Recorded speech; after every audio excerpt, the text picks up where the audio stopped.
Britain has a Brexit deal, technically speaking. The negotiations for our departure are now in the endgame.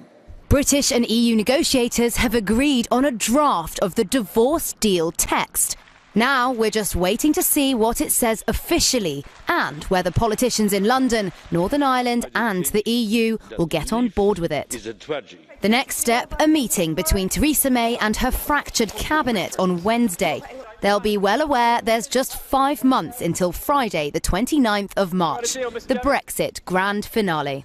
And even with a draft deal, it's not clear how the final agreement will play out. Reuters' Guy Falconbridge reckons there's still 3 possible outcomes.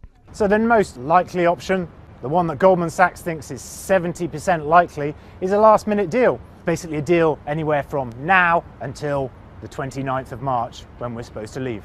And if they don't get a deal now, then it probably pushes the timetable out into December. That's a 2-month delay. And if you push the timetable out into December, then there's worry that is there enough time to get it approved by the parliaments in the United Kingdom and the European Union and be able to leave on time with a deal done and dusted.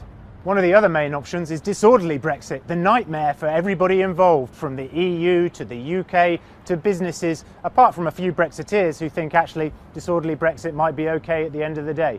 Disorderly Brexit would silt up the arteries of trade, would scare all these guys behind me in the financial markets, and many think weaken the West at one of the most crucial junctures since the 1991 fall of the Soviet Union. So opponents of Brexit want a sort of subcategory of disorderly Brexit which would actually lead to the end of Brexit. They want to stop Brexit. They want another vote, and they want that vote to say no to Brexit. And then we basically rewind 2.5 years and just say we don't want to leave.